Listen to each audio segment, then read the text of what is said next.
good time, but eventually someone ends up falling in love. Don't go, just let yourself go. Alrighty, how are we? Welcome back, ZacharyTunes, episode something. I don't even know what episode it is now, but I'm sure the title does, so I'm sure you do. Welcome back. It's been, again, about a week since the last episode, and let's get into it. It's been an effort today to drag myself into recording this one, and I don't know why. For some reason, I couldn't bring myself to start, and it cost me a lot to start now, but it's getting on in the day to the point where I'm like, you're just gonna not do it. You're just gonna wait until it's late, and you go, oh, it's late, I want to cook dinner, and then you're not gonna do it, and you're gonna be like, I'm gonna do it tomorrow. But I'm already doing it a day late because I couldn't do it yesterday. Because I had a job interview, actually. But we'll get to that in a moment. But yeah, I couldn't do it yesterday. And therefore, it falls on today to do it because tomorrow is the day that I usually do the prep work for the next one. So I can't be stalling everything back day after day after day. So I wanted to get it done. And I thought, I get it along. You just got to do it. This is my passion project. You know, this is something I love and I care about. It's not a hard task. It's not something that I should not want to do. It's something I should enjoy doing. You know, it's something I should take pleasure in doing, and I do. This is something that I care about. It's something that I love and that I chose to do for my own reasons. You know, and I'm trying to make sure that I keep that on. And obviously, this is the thing with any sort of projects you do. You always have ups and downs with it. There's times where it's easy, where you're really in the flow of the fact that you're enjoying it and you love it, and you just want to keep working on it. And there's times where like as soon as you finish working on it, you're still ready to keep working. Like, you're not done with it yet. But on the other side of that, you do have the times where you're on the down and it can feel like effort to do, and sometimes like it gets a bit on top of you and other things are. But at the end of the day, I want this project to be something that lasts a long time, something that I care about, something I grow with over time would be something that I particularly want to do, something that I suppose over a long time essentially will function as it's almost kind of like diary entries, thinking about it, because so this is the thing with doing the albums of the top 500, and I'm releasing them once a week. That will take me around 10 years to do the entire list.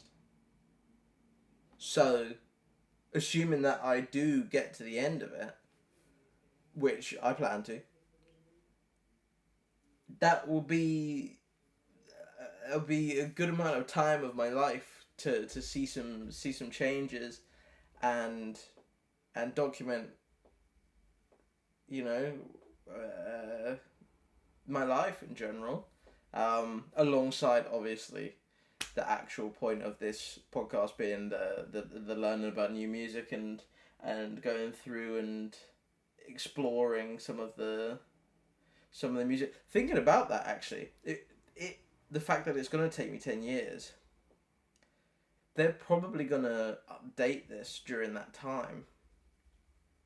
Now I think about it. Interesting. What if they update it and they change what the top couple of hundred were? Maybe I can search what the old variation is. We'll figure it out.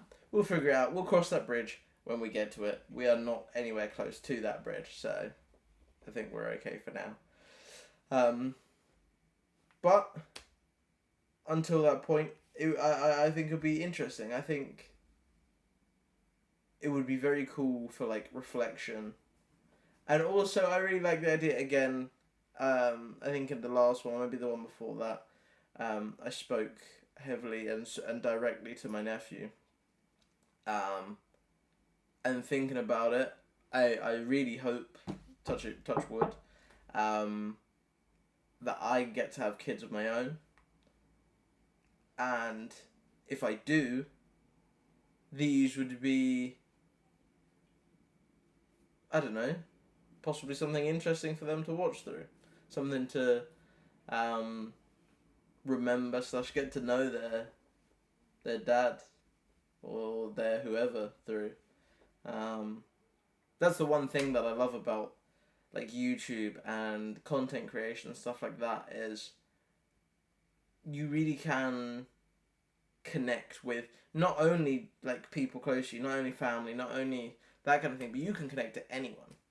You know, you can really reach anyone, and you never know who you're going to affect, you know? And that's why I try, and I hope it comes across, I try to be positive in general in what I put out into the world, for the fact that if I am going to unknowingly affect people, I'd like that to be a positive effect, not a negative, you know? There are some people who will spew horrible rhetoric out, and not long ago we've seen what happens to people that do that. So hopefully I can leave a bit more of a positive legacy. Well, not that I care about legacies in general, but a more positive impact is what I think. My entire like mantra, I gave this as my reason for living to my uncle, was that like he asked me what for me, because I'm not religious, he asked me what for me would suggest a life well lived, a fulfilled life, and my answer simply is that if I've lived and I've had a net positive impact on the people around me, then that for me is a life well lived. As long as, like, obviously I'm never going to get a metric for that. It's not like I'm going to die and get like a score where they go, oh, 33 points more were you. Yeah, not happening. I know that. I don't expect any closure on whether I achieved it or not. All I want is to feel like I've put more good into the world than I've put bad or suffering or problems into the world, you know? And I think I do a good job of that for the most part. Maybe some ex-girlfriends might dispute that, but I apologise. I tried. Oopsie. But in general, I try my best to be good. Be good to your girlfriends, fellas out there watching, and be good. Be good to people in general. I think that's a pretty basic lesson, which apparently a lot of us have forgotten nowadays. But no harm in re-putting the message out there. Speaking of these sort of like live messages and stuff like that and stages of life, I feel old. And not old, but like I feel older. You know? Like I feel my age, I think. I feel 24. I'm 24 right now, by the way, guys, if you didn't know. I feel 24. And because this is the thing, is a lot of the time up till now I've felt like 18, 19 for the past however many years, you know? And this is the first time I sort of feel like But I feel like I will still feel around 24 for the next, like, maybe 10 years. But I feel older in the sense that, like, there's a noticeable change from what I'm interested in, what I care about, what matters to me from when I was 18 through to 21 compared to now.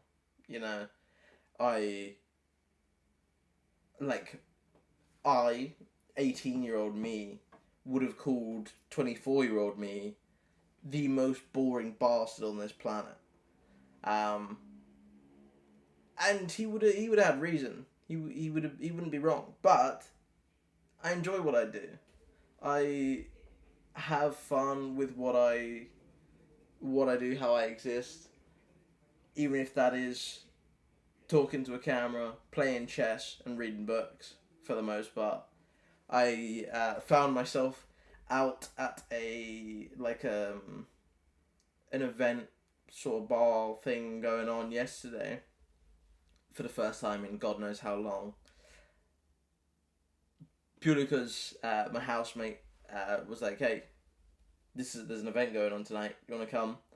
And I was like, "You know what? What the hell? I don't do much in terms of like social events and going out and stuff like that, and I really should more at least." And I was like, "What the hell? Fine."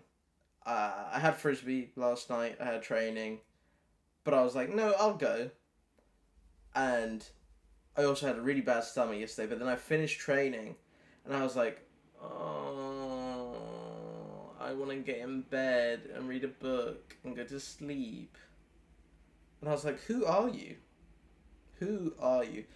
I used to take any reason I could think of to get as many drinks down me as possible, and go off to God knows where and teleport home because I couldn't see anything. And now it's just not there. I mean, like yesterday I had essentially a glass of red wine and a glass of whiskey on the rocks, and that's what I drank the entire. That was my entire evening. That's what I had to drink.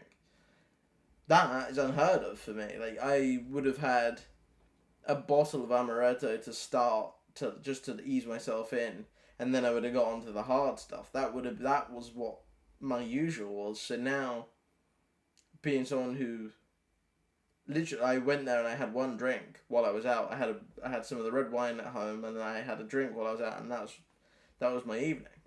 And I woke up in the morning and I felt like I'd been drinking. What's that all about? I used to be able to knock back enough alcohol to knock out an elephant, and I wake up in the morning and I'd be like, "Cool, let's go again." Terrible stuff. But I have so much more value on my time, I guess, because the thing, alcohol really just does take up so much of your time, because you spend so much time recovering from it. I feel is the worst part. But I honestly don't mind. I'm glad to sort of be in a different place with that than I used to be.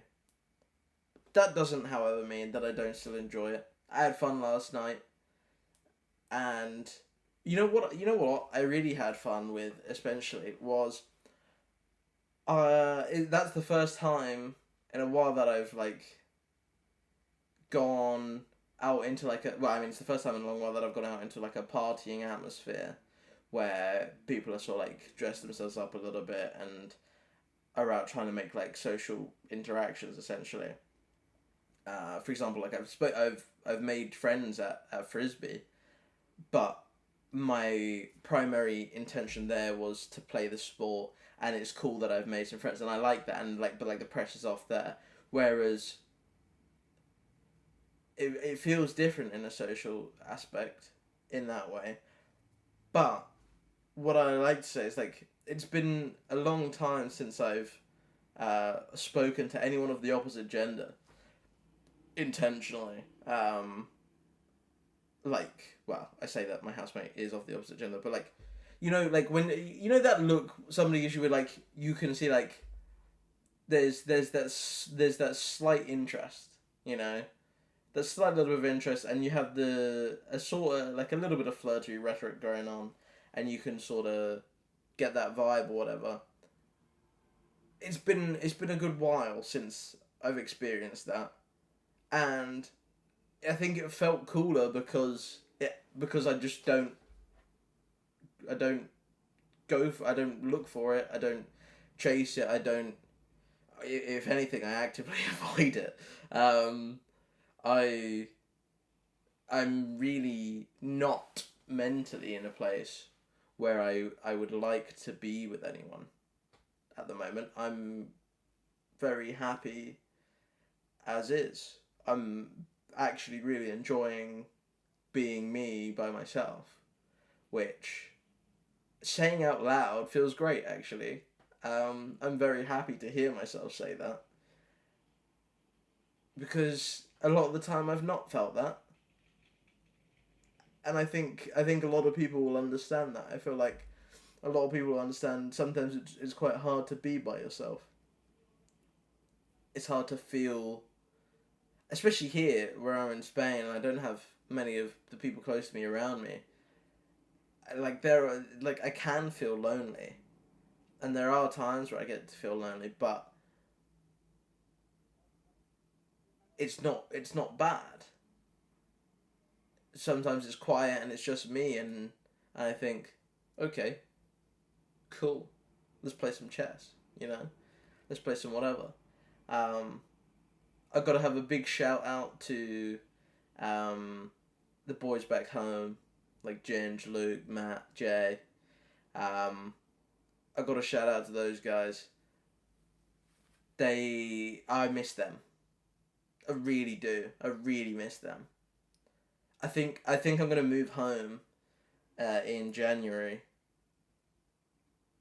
purely just to be closer to those guys for a bit and spend some time like largely Matt, because like if I can get Luke out of his house, it's a miracle.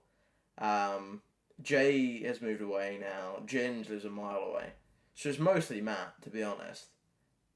But if I can manage to drag even a couple of them down every now and again, the idea of taking advantage of the fact that I'm actually close to them again and like seeing them and spending time with them, that has come to mean a lot more to me.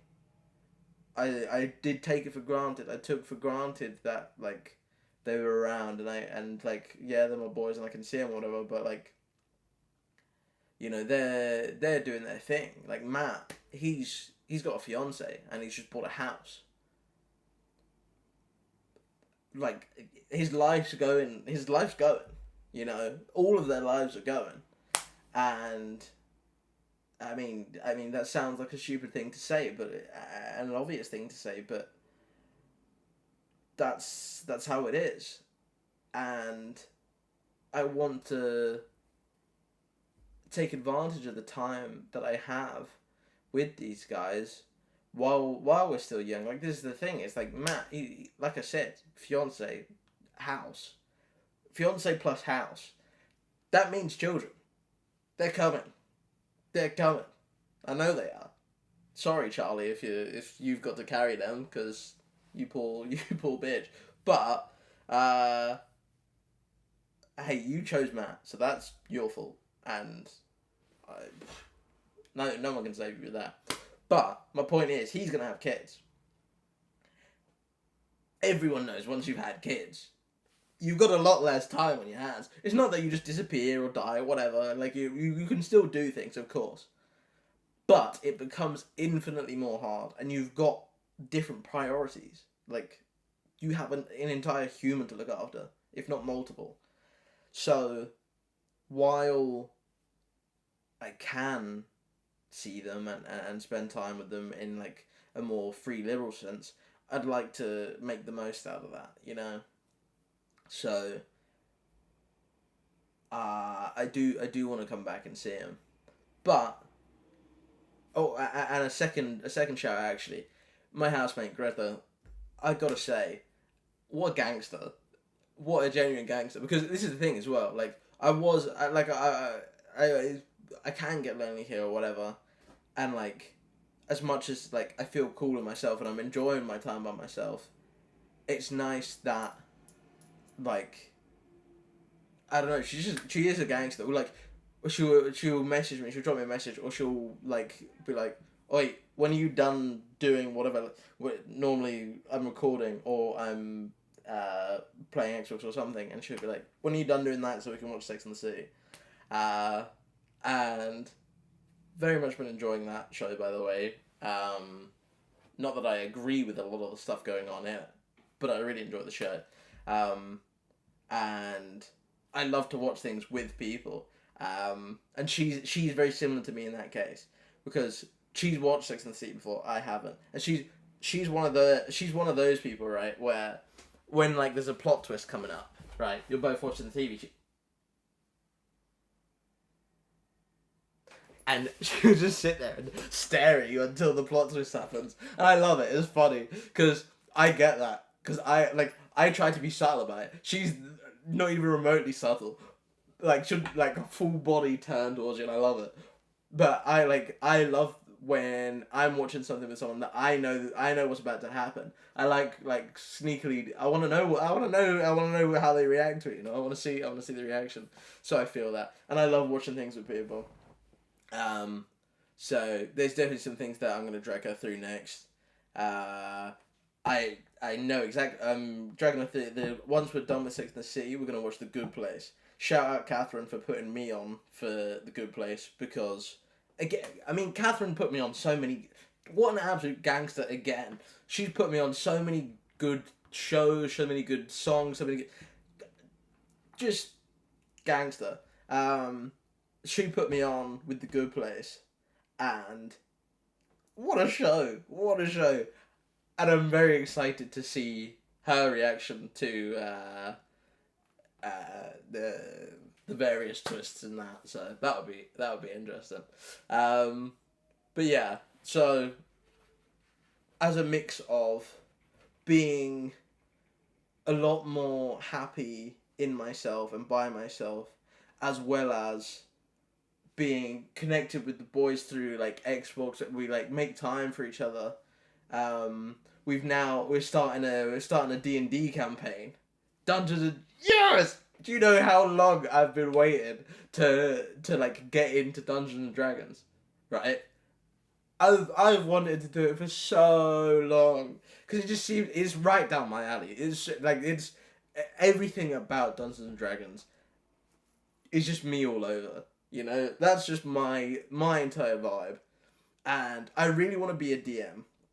Right. I really want to be a DM, but I feel like I want to play like as a character for a while, get the vibe, get what it's supposed to be like, and then make like a campaign, like make a year-long campaign. You know, like I want to make a big campaign that's like very free flowing, and they can do what, like, my players can do whatever they want. I love the idea of it, and I really hope that everyone else gets into it as much as I will anyway.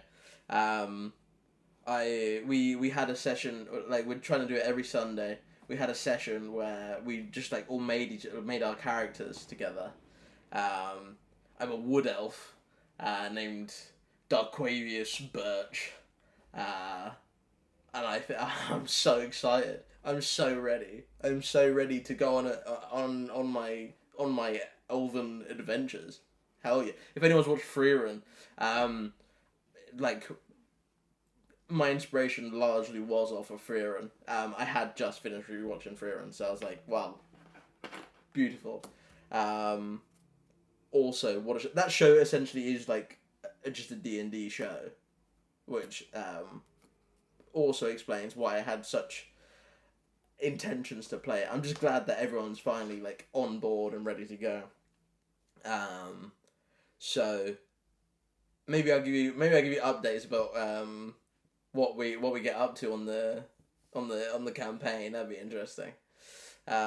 We've got a fella from America in our Discord who's going to be our DM for the first one, and it's just and then it's us boys as the characters, and like this will be our first. This would be all. I think it's all of our first. I think Ginge might have played it before, but it'll be our first in general, and I'm very excited to see how that goes because it's the imagination of it. I love, and this is the thing is, specifically Siren. Specifically, I know I'm gonna love it. I know Matt's me. Me and Matthew have shared a brain cell since we first met each other, and somehow neither of us have it. So, go figure. But I know he'll enjoy it because he's me. His brain works the same way as I do.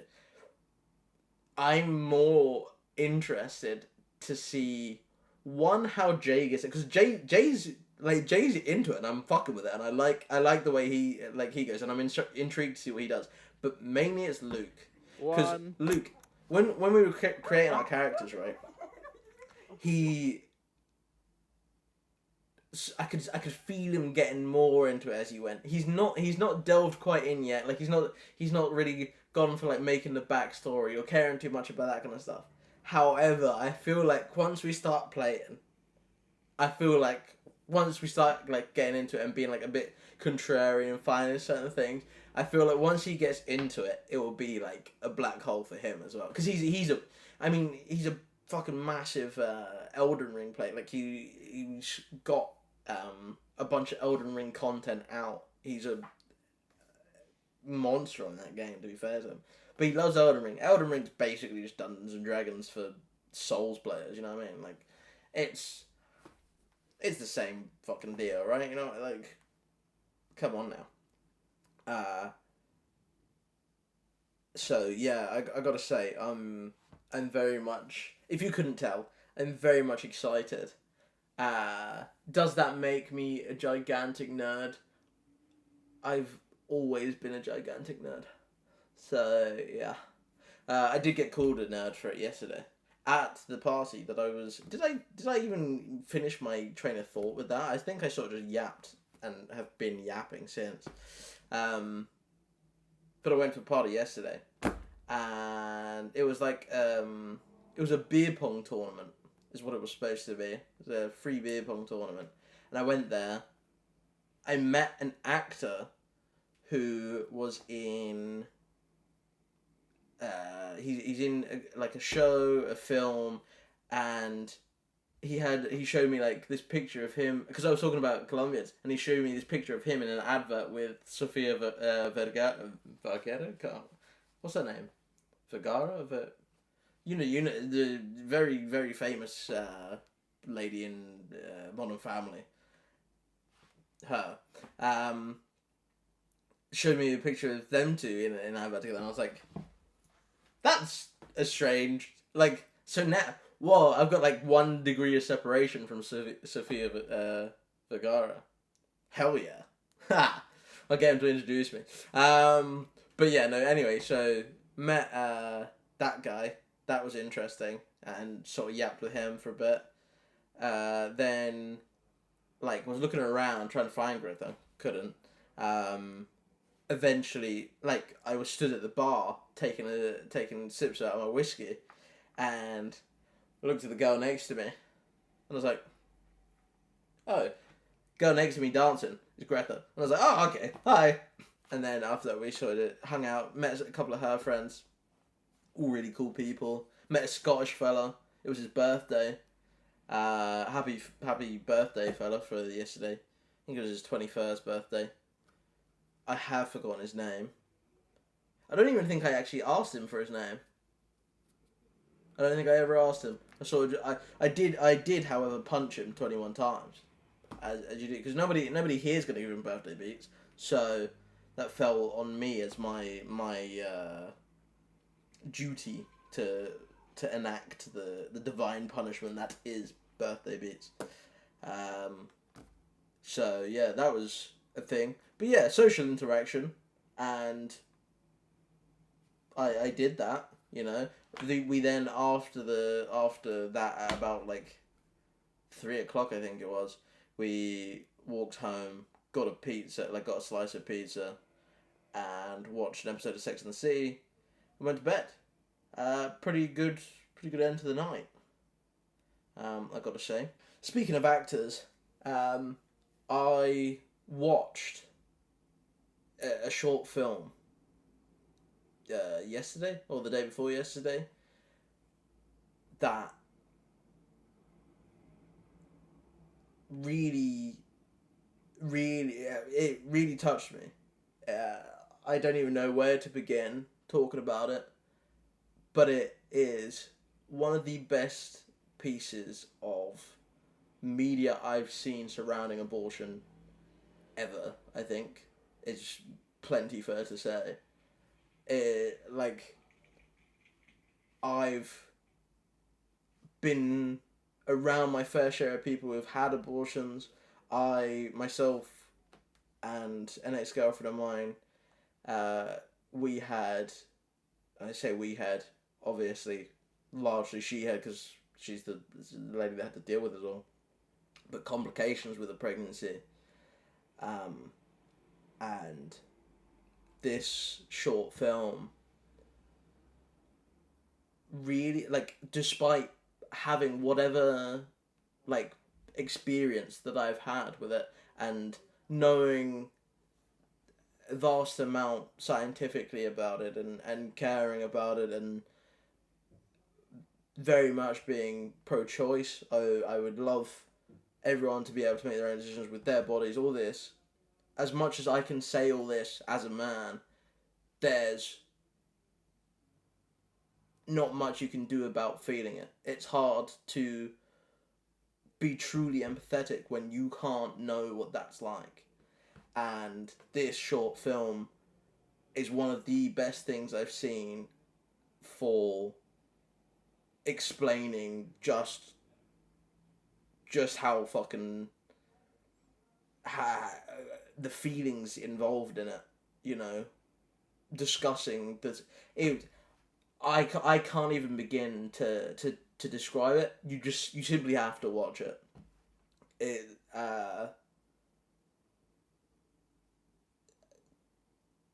Yeah, it's truly worth watching. I would say especially for men, because I feel like this is the thing is I thought I knew a decent amount, and I do, knowledge wise, but there's something about the way it connects the feelings to everything, and just sort of makes you understand the gravity of it a bit more in a bunch of ways, and like the sort of more unseen quiet side that a lot of the more intimate side that a lot of people keep to themselves. And yeah, it's incredible, and I will link it in the description, for those of you that are interested. It's truly phenomenal.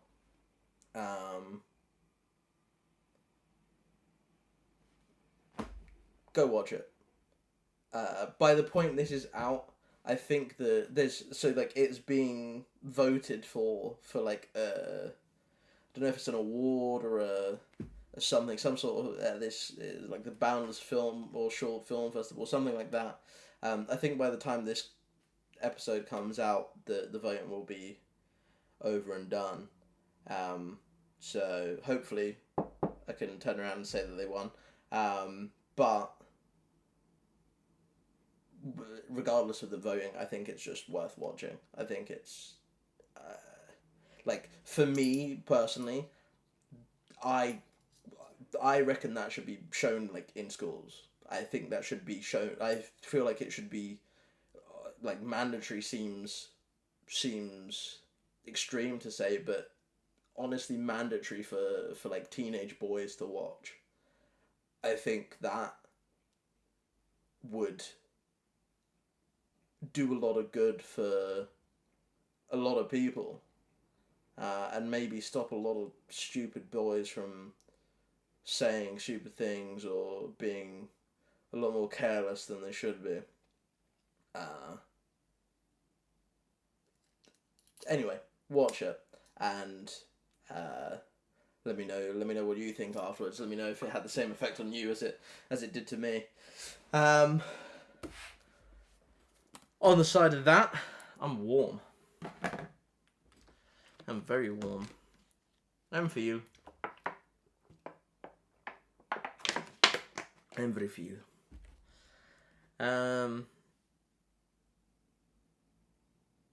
God, I really can yap because I've got so much to talk about all the time. I had a very deep conversation with a close friend of mine recently. I tend to in general with as many of my friends as I can, but one that particularly touched me recently with a friend who often / has never stopped going through hardships, and it just reminded me of the importance of checking in on your boys. Like everyone's got their battles. Everyone's got something going on. Some people are doing well at certain points. Like for me, for example, I'm alright. I'd say I'm doing pretty well and I'm pretty happy. But that's not always the case for me, and it's not always the case for everyone else, as you well know.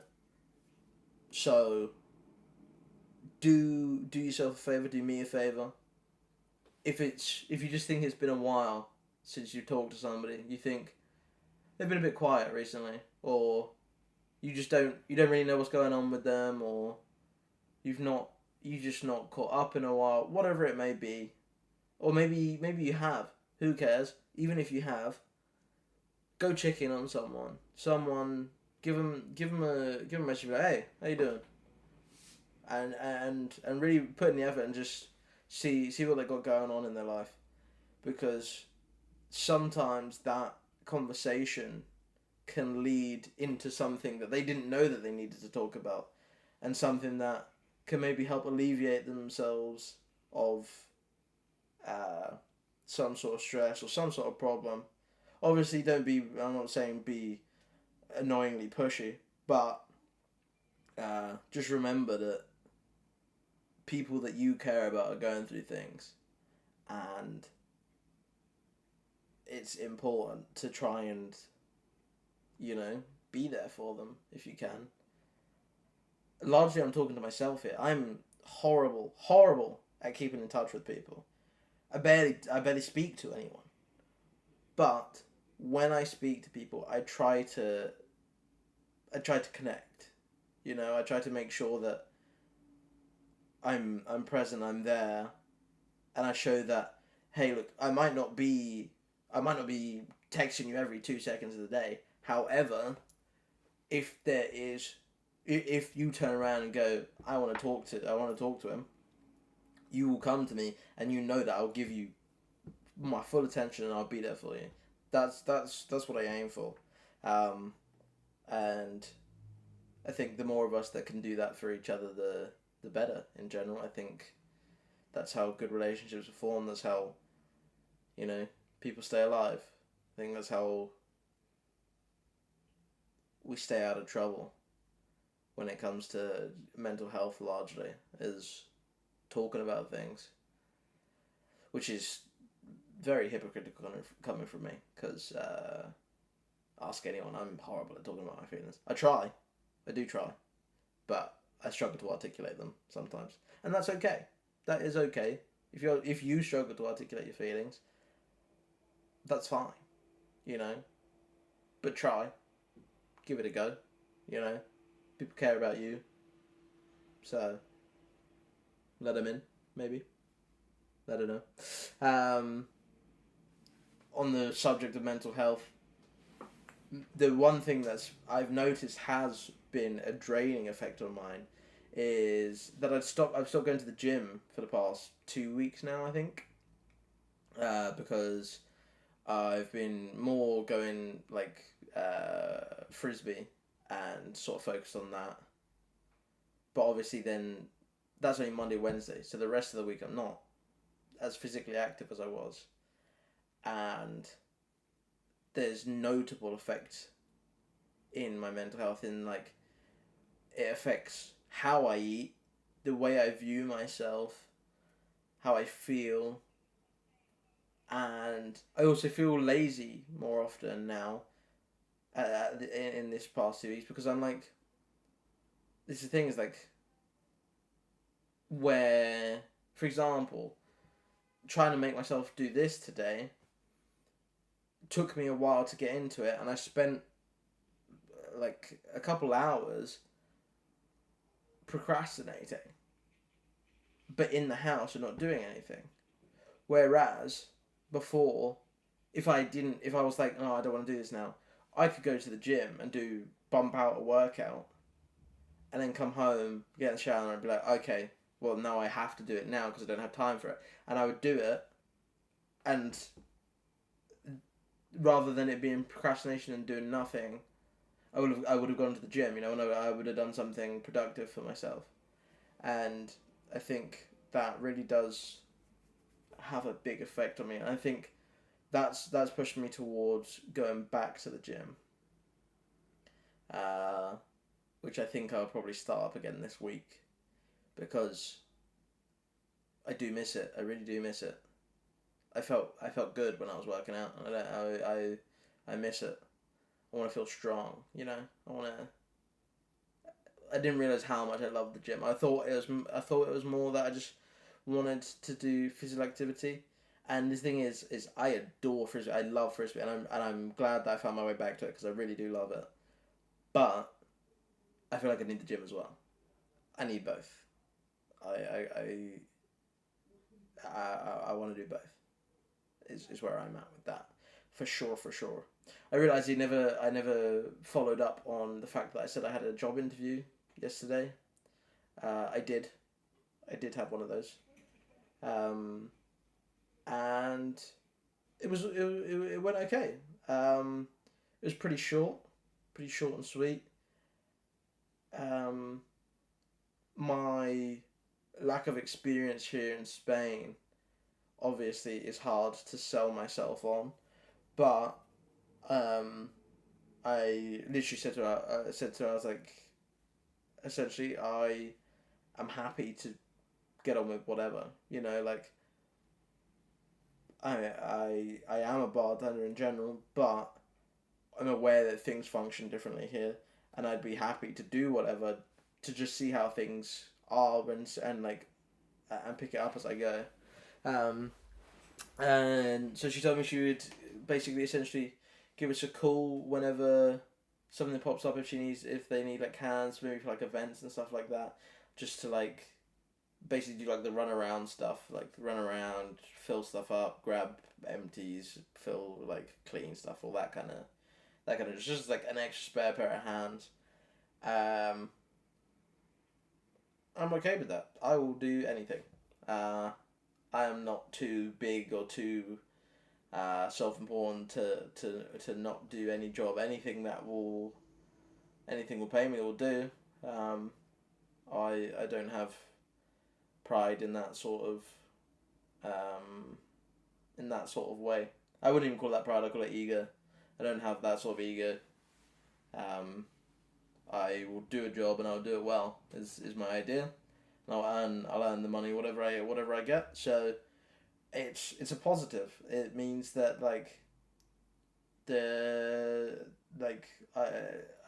something in the right direction, essentially.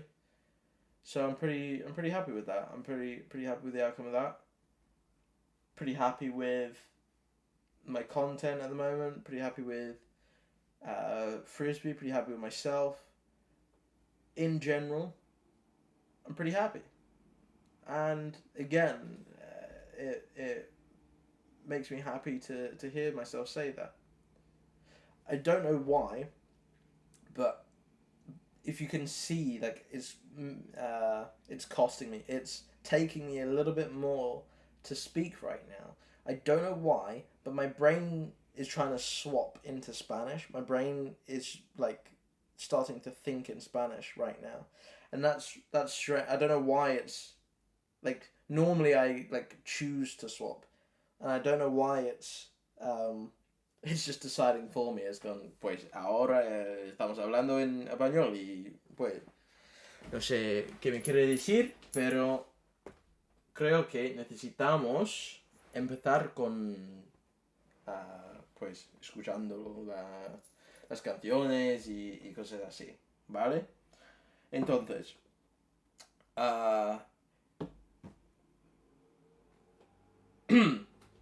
let's start with listening to the songs and the album, or should I maybe introduce the album first and then we'll go to listening to the songs? I think that might be a good idea. I've literally just been yapping for almost an hour, actually. So, my bad. I just like to yap. So, sue me, I guess. Let's have a look at this old album Aroni, shall we? Today, that was my horrible attempt at a drum roll. We have Presenting the Fabulous Ronettes featuring Veronica by the Ronettes. I like that they say featuring Veronica, like it's like not already named after her.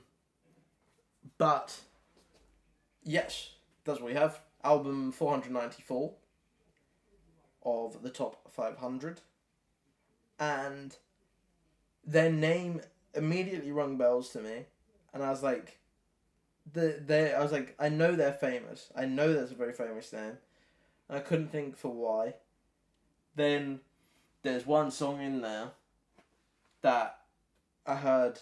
I scrolled through the list. I saw the name of it. And I was like, I listened to the first song of the album, heard her voice, that with the song name of the other one, and I went, it's her. I was like, okay, cool.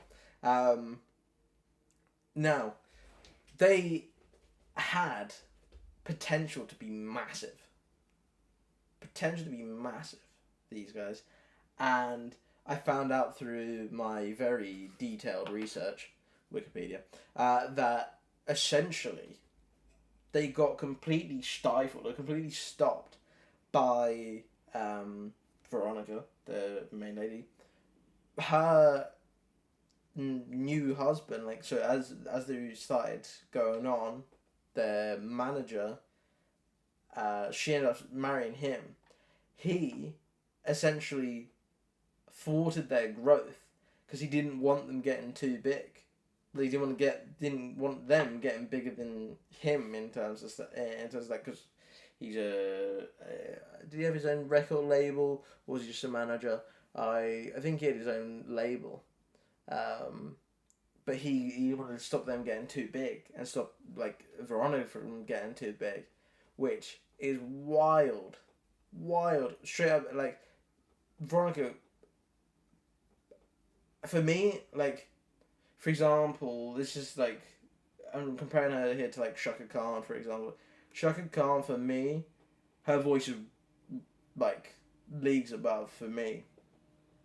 But this is like, I think Shaka Khan came after, like a good deal after. But it's the same sort of vibe in how, like, she could have gone clear like Shaka Khan did,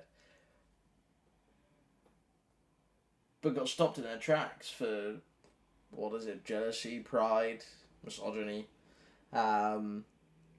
which is wild. And he also, not only did he didn't stop there, he robbed them blind. He was taking a shit ton of money off of them, and like owed them a whole bunch of royalty money. They ended up having like a big lawsuit over it, and I think he paid him like in the millions is how much he was taking up. It's absolutely wild. Anyway, the Ronettes are an American girl group from Manhattan, New York, which is where Sex and the City is from, I believe. It was comprised of Veronica Bennett, Ronnie Spector is it's her name that she ended up being when she married Phil Spector. Estelle Bennett, who is her older sister, and Nedra Talley, who was their cousin, which I thought was cool. Is like they're literally a family. Like they used to sing at like their grandma's house, And like they end up getting a show. They end up getting a show by accident from like a naming error, and like they managed to get a show where they weren't old enough to even be in there. They did their makeup to look older and get in there, and then they ended up getting regular shows in there, which was good. Like it was such a chance thing, and they took the opportunity, got in there. They've been inducted in the Rock and Roll and Vocal Group Hall of Fame, which is crazy accolades. They are cool. They've been singing together since they were teens, since they were known as the Darling Sisters originally, and then obviously changed their name, and it evolved. It was like, what was it before? It was like something about the family, something or other. And then they were like, yeah, no, that name stinks, which it did. I think the Ronettes has such a very classic feel to it. It's like this album's from 1964, and that has a very 60s feel to it. You know, the Ronettes, the song like Ricky and the Rockets. You know, or like I can't think of any band like I know you know who I'm thinking of. There's like a couple names that I want, and they're just not coming to my head. And this is why we're doing this list, is because hopefully I come across some of them and actually learn them. You know what I mean? Anyway, they're known for the genres of R&B, pop, soul, and doo-wop. One incredible name for a genre, doo-wop. Gotta say,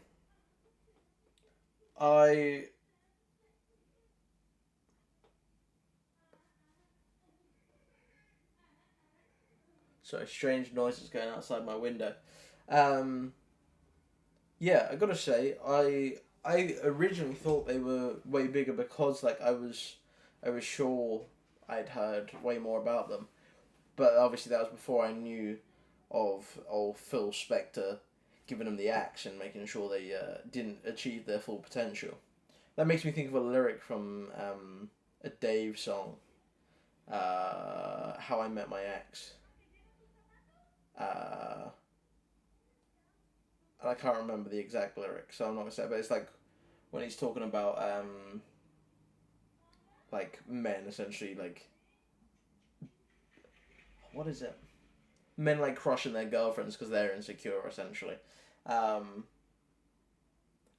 that's essentially what we got going on here. So what a fucking loser, eh? That being said and done, I think we might as well just get into the whole album and start giving them a listen, start talking through a couple of the songs here. You know the drill at this point. Either I would suggest you go listen to the album and enjoy, and then come back and listen to me yap. You listen to me yap, and then you go listen to the album and see if you agree with what I said. Or what I would suggest for like the best sort of vibe is listen to the song, the first song. I'll call out what song it is. Listen to the song. Listen to me yap. Listen to the next song. Listen to me yap. Listen to the next song. Listen to me yap. And make our way through it like that together. Obviously, I'd love to get the music in here with me, but that is not how copyright works. So we'll have to do it the old-fashioned way. Won't we? With that being the case, how about you and I take a little walk in the rain? With the first song, Walking in the Rain. Now, when I first listened to this album, I listened to a lot of the songs, especially this first one as well, and thought it sounded very Christmassy. And I was like, I wonder if it's a Christmas album. I realised that it was released in November. So it was, getting towards that time. And this is the first time I've really thought about how important the release date of an album is, depending on the music that you're putting out. You know, like you don't want to put out like an album of summer bangers in winter. You know, and like for in this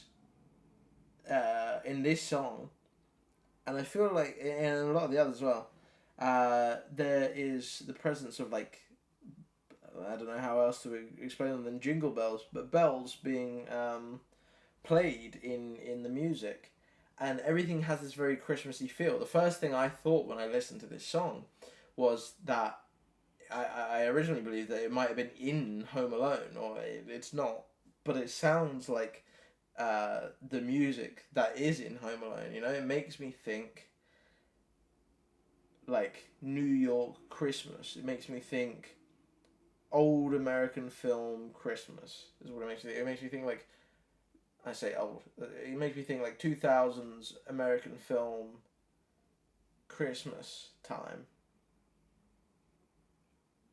You know? And I get that a lot through this album.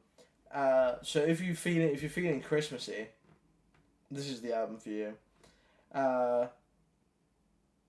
It's pleasant. It's a pleasant start. She's got a very pretty voice. Like I was saying earlier, for example, like Shaka Khan has got this like incredible, powerful, crazy, like her voice, you know. Whereas for me, this is feels more cutesy, you know. It feels. It's not. I don't know. I don't want to say it's not special because like she's got a very distinct voice. Like the second I heard it, it reminded me of "Be My Baby," which is the other song of hers. But it just feels maybe a bit more plain than Chaka Khan's sort of vibe. It's just maybe a simpler style of singing. But that doesn't make it worse. It's good and it's nice to listen to. Like I said, she's got a very pretty voice. I think in general, the music feels simpler. It feels like it's got this. It feels like the older music. You know, it feels like it's from the 60s. It very much feels like it's of its time.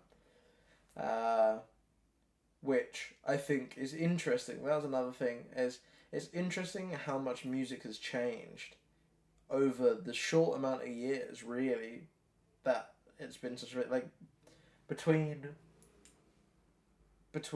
like the 50s to now, music's changed a whole lot. I suppose. I mean, I would like to go into music history because there was like the whole classical change when music sort of came to Europe. That was a big change, wasn't there? I don't know. There's some interesting things in music history. I find it all very cool. But it has changed a lot, you know. For some reason, the names that come to my head is like I'm imagining, like Youngblood and MGK. Though I don't listen to either of them or particularly care for their music, but I'm imagining like their existence versus like old jazz music from an old saloon somewhere, you know. Don't know why that's particularly in my head, but that's sort of the debate that this song put me into while it was it more rather than making me. Well, I mean, it did put me in. Sorry, it put me in New York in Christmas, but like I was half there and half thinking about music history, which was interesting for me.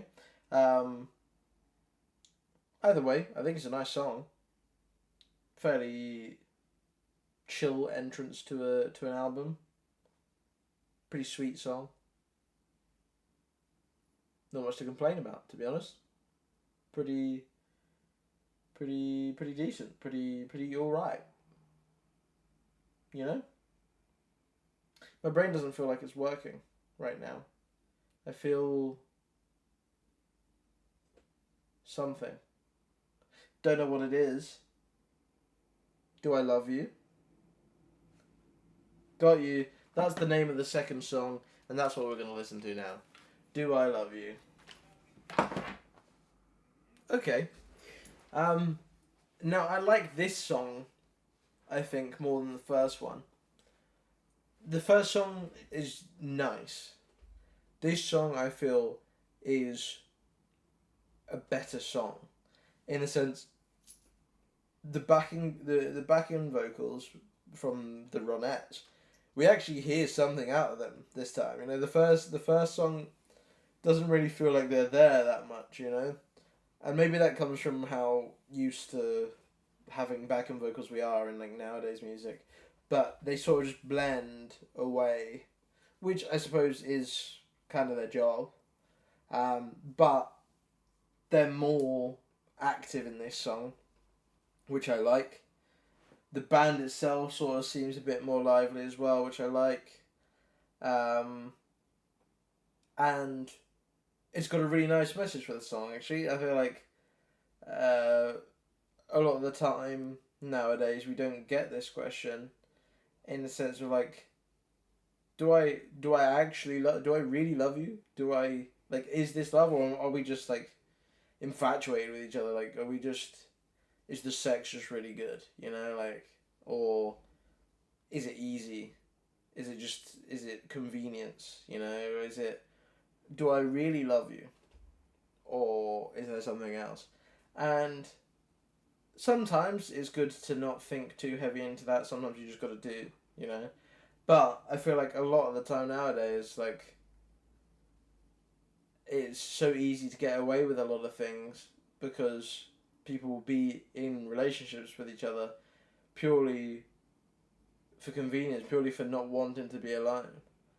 And which is one of the reasons I say that I'm glad to be happy in myself, you know, in me mismo, because I don't like the idea of being dependent on somebody else for my happiness, you know, just because I'm like, oh, I need physical contact, or I need whatever biological reasoning to make me feel the happiness that I'm lacking from myself, you know. And I like the idea of genuinely thinking about it, like, do I really love you? And it's always fun when you ask that question and the answer is yes. There was like that time, you know that moment where like you think about somebody and like you're getting really excited and you're like, I need to chill out. I'm like, do I really love them? And then there's that moment when you realize, yeah, I actually kind of really do. That is such a sweet moment. And I'm excited to perhaps find that again. That would be nice. I suppose we shall see what is in store for me in that aspect. But I gotta say, this song, you know, makes me feel that. It makes me feel hopeful. It makes me feel good. You know, it makes me feel love, and I like that. I like this song. I'm a big fan of this song, I think. With that said, we'll move on to the next song. I need to actually turn the page this time. Swoop. And we will move on to the next song, which is So Young. Which also has a good message, I believe.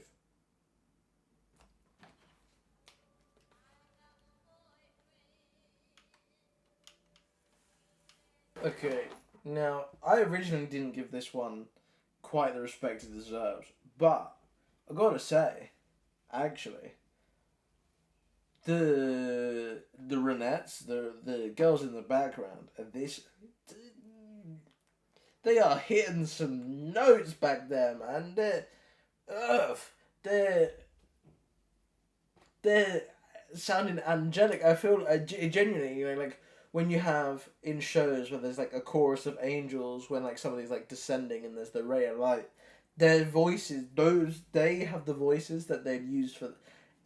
Woof, wowzers! And also then for Veronica, her voice in this compared to the other, like the other two, again, like I said, she's got like a nice, sweet voice. In this, there's more, like you see more, a little bit more flair, a little bit more, like personality in it, I think, and a bit more power, a bit more something to it, you know, and where the oh, and the harmonies on when they're on So Young at the towards the end, and woof, the whole song actually is actually really, there's all the elements of it are really good. I originally said it wasn't very memorable, but I gotta say actually it's a pretty good song, and the drum solo at the end goes crazy. Big fan. It's not too long, not too, doesn't drag on. It's not one of them drum solos where like the drummer has like 5 minutes where he just goes crazy. Shout out Whiplash, but like he does his thing quickly, bosh, done. Like it. I like the fact that the songs are short and snappy, and also, again, a decent message. Like people were getting married hella young in the 60s. People still get married hella young now, but people get married hella young, and it's an interesting thing having to be like, oh no, man, I can't get married, and oh, it's I don't know, it's a, I don't know, cute topical song for the time. I like it, and it's kind of funny because she ended up divorcing her husband. So, I mean, a morbid type of funny, I guess. But you know, irony or whatever dramatic device it is. What can you do? Sometimes that is the way the mop flops. Let's move into Breaking Up. The next song is called Breaking Up. The best part of Breaking Up. And for me, the best part of Breaking Up is the first time after it where you feel okay. The first time afterwards where you realize that like they're not part of your life anymore, but that's okay.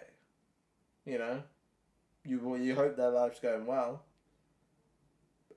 but the fact that it's not with your life doesn't ruin you. You know, you can go on about your life. I think that's the best part of Breaking Up for me.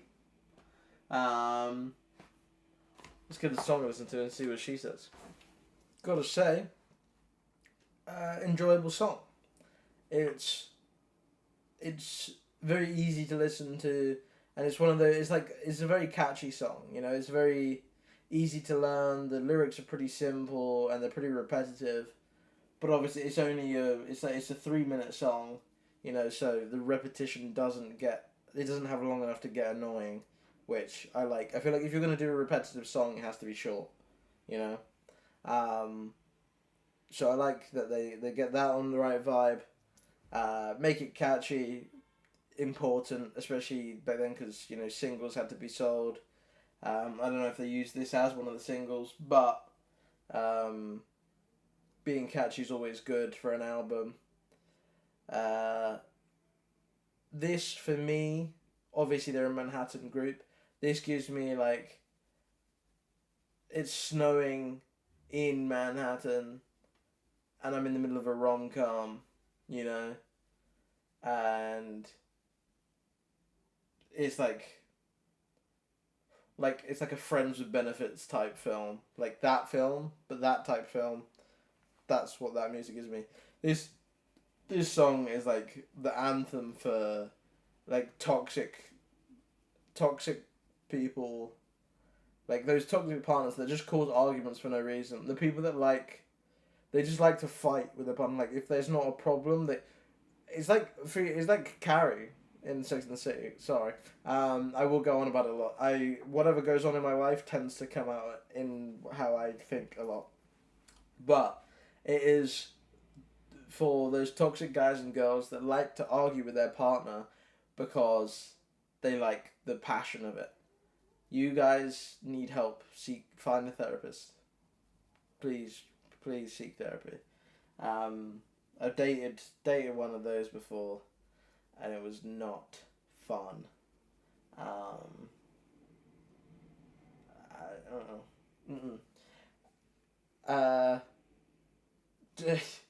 I was gonna move on or skip on, but I want to say like the guitar in this gives me such a like old school vibe. Gives me like what are they called, the Beach Boys or so, whoever it is. Those that kind of. I don't even know if that's exactly who I mean, but it gives me that old sort of like surfer dude music almost. Like this song doesn't feel like surfing, but like that guitar does. You know what I mean? Probably not. Anyway, da igual. Let's move on. I've turned the page now, so we're gonna move on, and we're gonna get into. I wonder what we're gonna get into. I wonder is what we're gonna get into. I don't need to wonder. I know. Very cute song. Big fan. I love how short and snappy all the songs on this album are. I think like the longest one is like 3 minutes 20 or something like that. I like that. Like don't get me wrong, I like a good long song. Like I will sit there and listen to Dave's like 11-minute songs because it's a masterpiece. Sweet. I've got no problem with long songs. However, they know their market. They know that they're doing a short, catchy, somewhat repetitive little song, and it doesn't need to be that. It doesn't need to be super long. They can do the thing, and it be 3 minutes. Bosh, like that. Know what you're doing, and they know what they're doing. And I'm a big fan of that. I can see like this. This is the point where I said I could see why this album's in the top 500. Because it feels like an appropriate representative for like 60s American music, you know? Like 60s American like soul R&B type music. Oh yeah, baby. And they all just feel like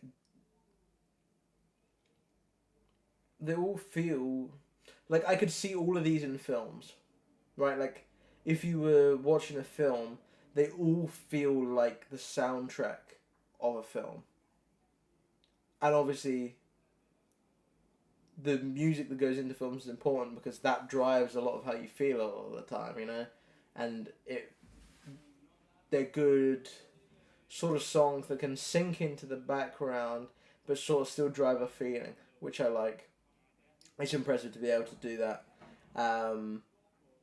It does feel like, and this is the thing, is like they would have been performing in like clubs and stuff like that, and obviously you want that on in the background while whatever's going on in the club is going on.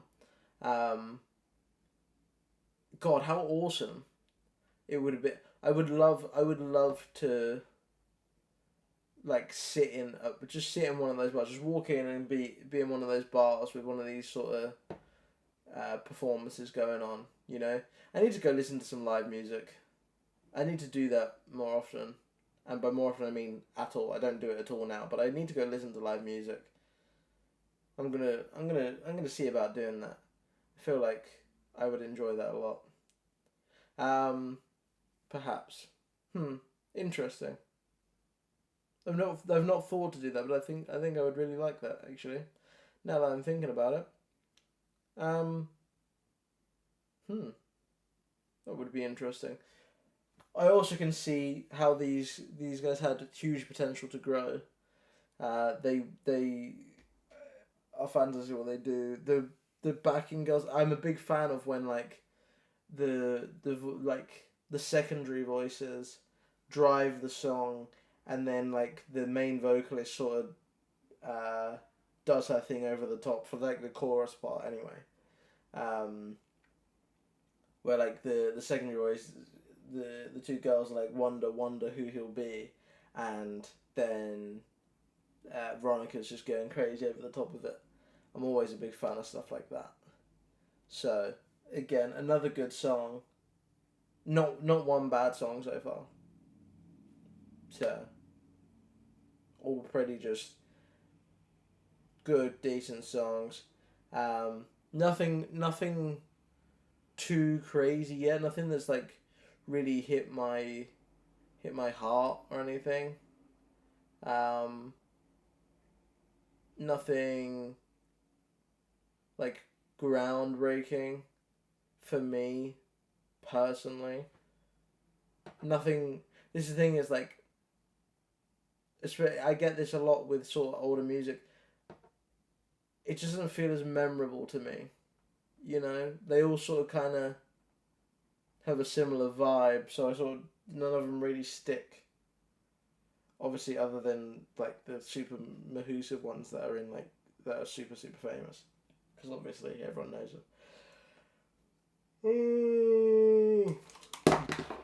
I lied. This song is 4 minutes and 41 seconds long.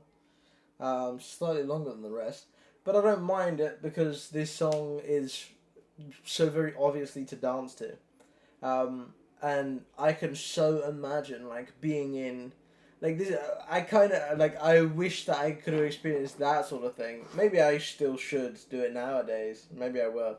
But like the idea of just being in a bar somewhere and randomly going over to the prettiest girl in the bar and being like, "Hey, want to dance?" Like this song comes on and you're like, "Can I dance?" You know, something like, and then going and cutting the craziest moves you've ever seen. Like, I don't know. That's like that. This song puts me there. It seems like a fun song. I'd love to be able to do that, and this is why I need to learn to dance, because I want to be able to ask a pretty lady to dance, and I want to be able to dance afterwards. You know, I don't want to be bad at dancing. I need to learn how to dance. You know what I mean? But I enjoy this song a lot. I'm a big fan of the like the call and response, the hey ho, we know I like that. I'm a big fan that like it feels like we're in a room with a live audience. Like there's a live audience in the background, you can hear it. It sounds like they're over there performing, you know. It doesn't sound like it's straight into the mic and straight into your ear. It sounds like they're over there on the other side, at the far side of the room. And she's dancing around on stage. That's why I like, again, the other part I like that she left some space, like when they're singing, they left some space just for the band to do their thing and, you know, have a little solo here and there and play the music, let the people dance before she gets back and singing, let her dance before she gets back and singing. Very cool, vibey song. And I would love to swing around a lady to this song and in an old timey saloon. After, I feel like this would be like the perfect post-war dance song. I've just come back from a treacherous battle overseas and I have severe PTSD, and I see a pretty lady and dance round to this. That's where I am with this song. Good nice. Shall we move on? And we are moving on into the song that we all know, you all know, everyone knows this song, Be My Baby. It's a classic. Do I even really need to listen to it again? I know it, but we're going to do it anyway, and I'm going to sit here and just enjoy. Spoiler alert, this is the one that gets into the top 500, of like the top of the top 500. Before I continue with this, I forgot to mention, it feels somehow like that last song, there is a direct pipeline between that and WAP by Cardi B, and I shall not expand further on that. Do I need to say anything? Do I even need to speak realistically? It kind of just speaks for itself, doesn't it? It's a classic. It's the classic. You know, everyone knows that song. I've grown up with my parents quoting it. I've grown up with me quoting it. Regardless of if I've known who it was, I've known that song since I can remember knowing anything. It's just, you know, it's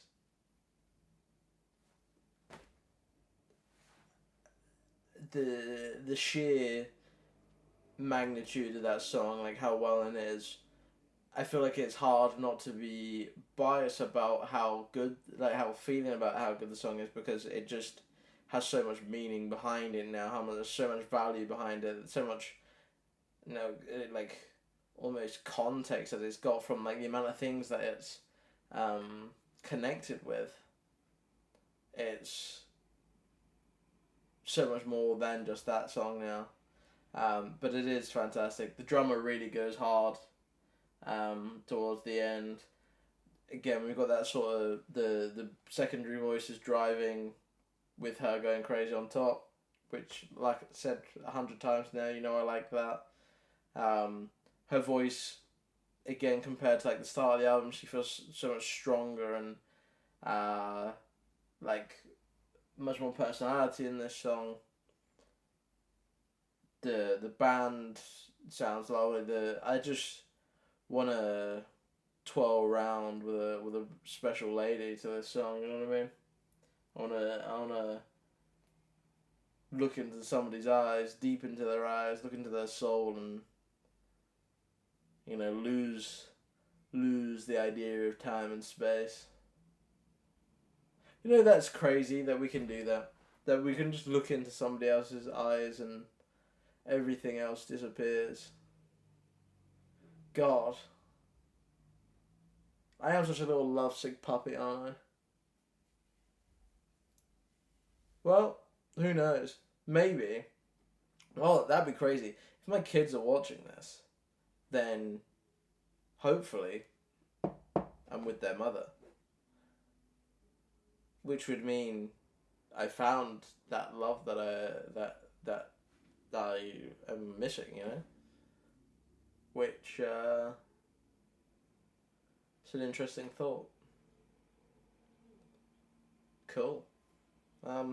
Well, whoever my future partner is, thanks for putting up with me.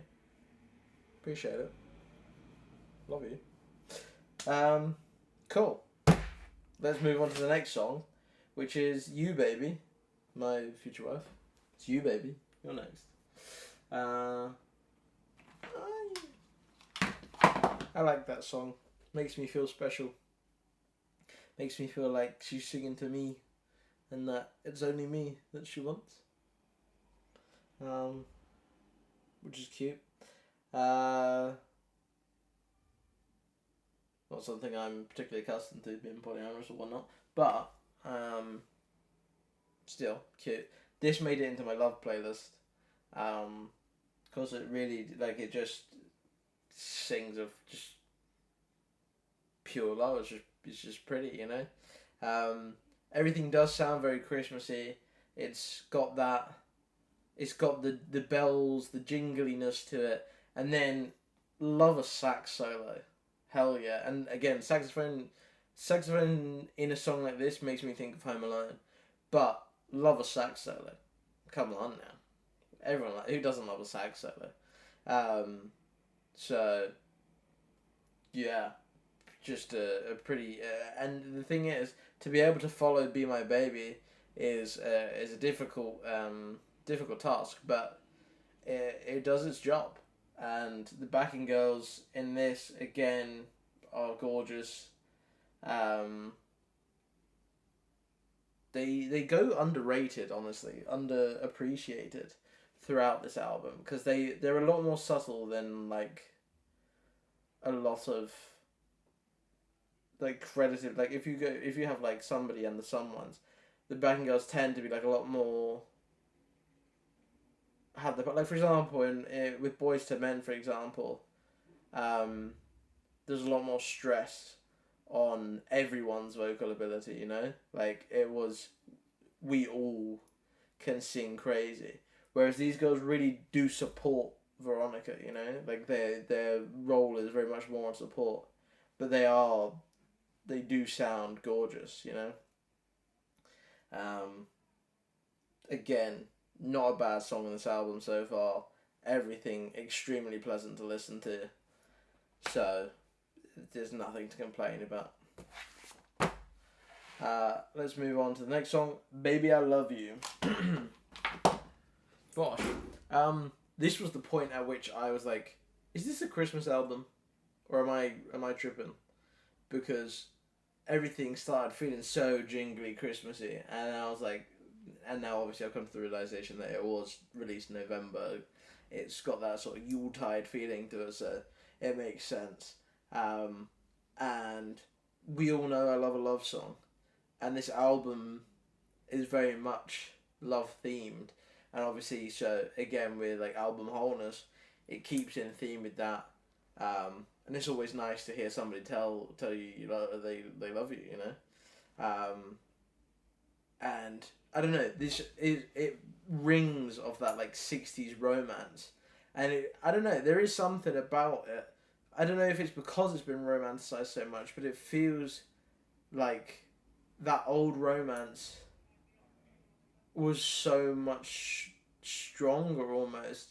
Although obviously behind closed doors, there was a horrible amount of domestic abuse.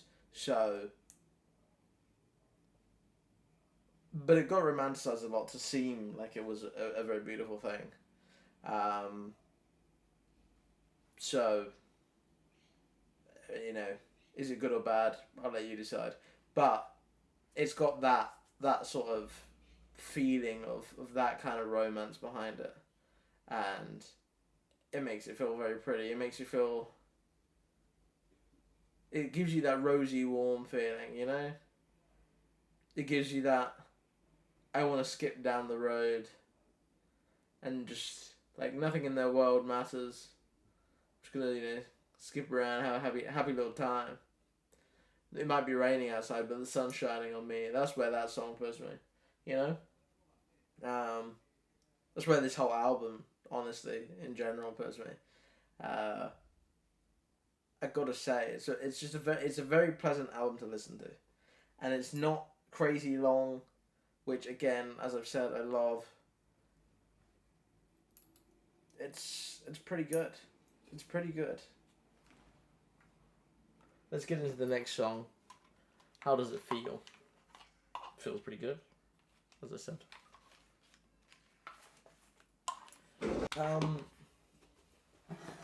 I don't know what playlist this has to go into, so I'm going to put it into my liked songs for now until I can categorize it. But that song just is vibes. It's the really, really, the way she says really, really is super brain scratchy. And I love songs with like brain scratchy elements in them. That's me all over. And yeah, thumbs up.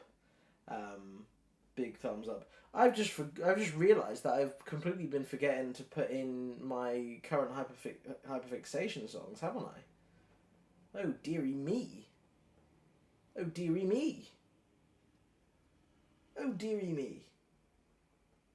Let's just continue. Let's just start doing that again. But yes. That's my point. It's like this would be a type of hyper-fixation song because it's got that brain scratch element in it. I like how speedy this song is. The drums in it, like how fast the drum key in it, made me think of Whiplash. Is like not quite my tempo, because he's really going, and like the fact that there are people out there that can keep that up for that whole song. Yeah, man, fair enough. You You do your thing. You know how to play your drums, because goddamn that doesn't seem possible to me. Um, I don't know, but I really like Veronica's vocals on this. She seems like really playful with the way that she's singing it, and it's a lot of fun. She sounds very different, but I gotta say I'm a big fan of this song. Uh, this again, not one bad song on this album, and the more you listen to it, like the more it grows on you. Honestly, yeah, good song. Let's get into the next one.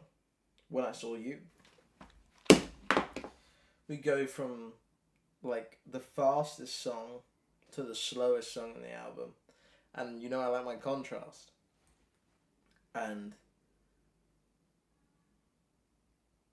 this song, when I closed my eyes, I was in the middle of a ballroom with, again, that very special lady, chest to chest, slow dancing.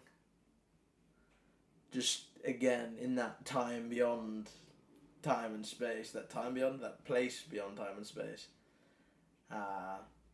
where nothing else matters. That's where I was, yet again. And I would love, yeah. This is the second. I really am enjoying this album again.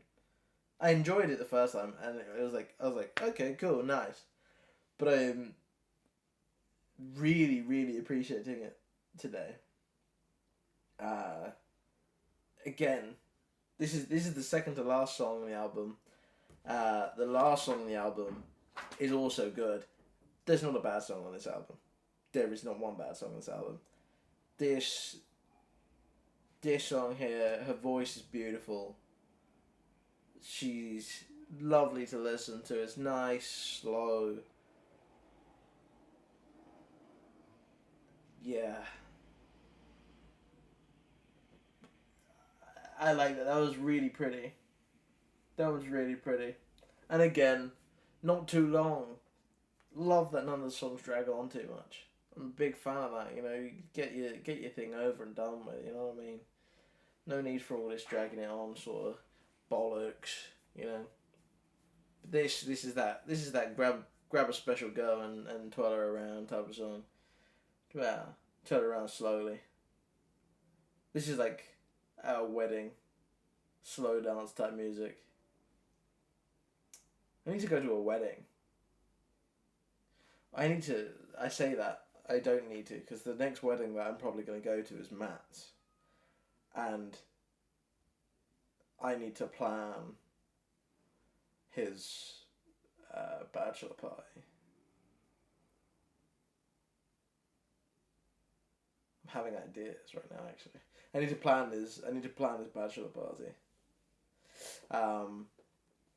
But I'm, one, horrible with planning, two, broke.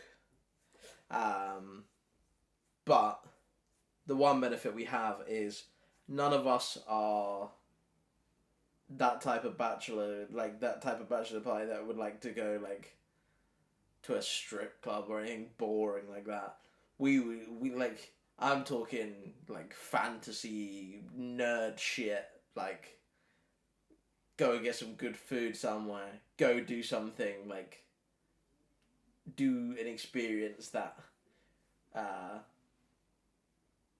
like he'll enjoy. Do something more like him focused than something like that's just boring. Like boring. Oh, I'm gonna go to shut up. If you want to go to a strip club for your bachelor party, what? Hey, not to yum other people's yucky other people's yum, I guess. But you're weird. Let's move on to the final song.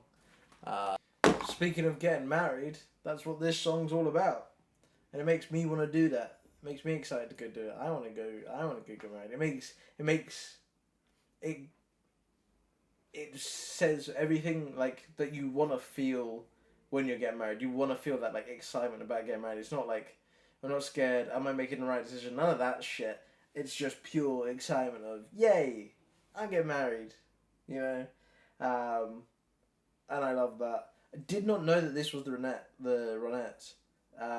Again, a massively famous, like, Be My Baby little song, like, big ass song. Like, I have regularly sung this without knowing that it was these guys, but like, or that it was from this album, but like, here we go. This is, again, another massive classic, been in films. Literally, this whole album could be in, like, one of them, each song could be in films at some point. They're all very good songs. All would fit perfectly for that. They're all very good love songs. Big fan of this also, obviously. This actually needs to go into the love playlist.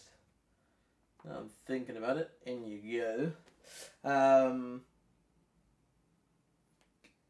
Beautiful. It's... I mean, again, this is one of the ones you don't really need to say too much about. It's a classic, and you know the vibe. It's got like the sort of church bells in it instead of the dingley bells, which I like. Same as throughout the rest of the album. Vocals gorgeous, vibes fantastic, iconic song. Can't complain. Talking about the album as a whole, honestly, it's pretty magnificent. If I'm to rate it, which I'm going to with my rating scale, for my listenability, I gotta give it a 5. It's so easy to listen to, and it's more than easy to re-listen to, and it's been better on a re-listen, and I wanted to add more of them into my future listening. So it's got to be a 5. For memorability,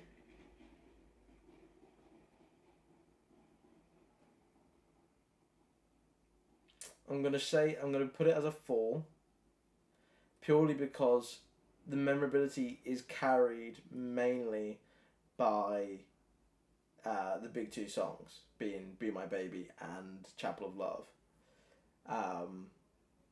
And that's mainly carried by the fact that like they're so big, you know. But like the other songs, I've already forgotten half of them, and like they are they're not super duper memorable. They're super duper listenable, but they're not super memorable. So like I could have put it at a 3 for memorability, but those two songs being as big as they are, I feel like it has to be at least a 4, if not. Like it's close to a 5, but it's a 4. And then for album wholeness, I think it's got to be a 5. Purely because every song fits the vibe. Every song fits. There is good amount of variation in terms of pace. There is no overly long songs. There's no dragging. There's nothing that annoys me in it. Everything fits. It's how it should be. And I gotta say, if the topic is wholeness, it's a pretty whole album, and it's pretty easy to listen to the whole thing. So that gives it a 5.45, which puts it at a 4.7 on my scale. So that's it's now currently the joint highest, alongside Shakira's album, Donde están los ladrones. Those are the two highest so far. And, you know, I didn't even think that this would reach that sort of height, but it ticks the boxes. It really does. So, I've got to give them that. Right. Let me go to my door real quick. Now, as I said earlier, I've been completely forgetting to give you guys my Hyper-fixation Song. And no one can tell me about it because these come out a lot later than they're filmed, so my bad. But we'll go with one of my recent Hyper-fixation songs. There's a man you may know from a lot of the headlines recently, Mr. Bob Villain. He obviously is seen as controversial. I do that, even though that's improper, but I do that because I personally agree with pretty much most of the things that if not everything I've heard him say.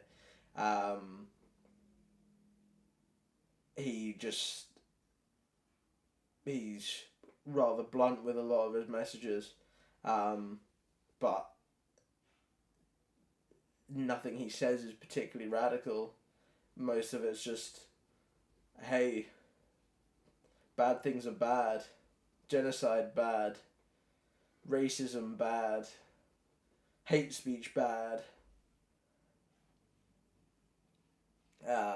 So, yeah. Anyway, he obviously is a musician, and one of the, so there's two of his that I'm particularly fond of. There's Humble as the Sun, which is one that regularly plays, but the one that's become a bit of a hyperfixation for me is He's a Man, which is somehow very funny and super catchy and topical all in one nice roll. And I enjoy songs like that a lot. It's really good. It's a interesting take. And the thing is I know a lot of guys like that. Like I worked in Guildford in Surrey, and there's a great amount of people there that fit that man description, and I find that funny and interesting. So that is my hyperfixation song. For your DIY poetry today, we've given it a go. Obviously, I'm a man, so I've gone for more of like a man in the 60s vibe, but I don't really know about the 60s or anything to do with it, so I sort of just wrote what I was feeling after the songs. It's more like, it's something that I could see being sung, like to be danced around, like with like that sort of, that more of a high tempo. Like especially like the chorus would be more of a high tempo. I don't remember. See, I need to start recording this when I write it, so I remember the rhythm that I wanted, because I don't actually remember how I wanted this to sound. But we'll give it a go. I'll just read it instead, because I can't remember how I wanted it sort of sung. But it's like, come with me, honey, if you really mean it. Any reason not to, girl? We'd have seen it. Boys are from Mars, y'all come from Venus. One dance with me will have you swinging from my... Hold on, girl. Take your time. Hold on, girl. You know you're mine. Hold on, girl. Etc. etc. That's what my song was. Like I like the vibe of where they're like, and then like they sort of like miss the last word of what they're like saying to like infer it, you know. I like those sort of things. The idea was that it was sort of the same way that a lot of these songs are. It's like directed at you, directed at, like it's a me to you sort of thing. Like a lot of there's when I saw you, baby, I love you, you baby, be my baby. That kind of stuff. It's all like directed about love from me to you. Hence why I've gone for the, like, I'm talking to you, girl, you know what I'm saying? Yeah.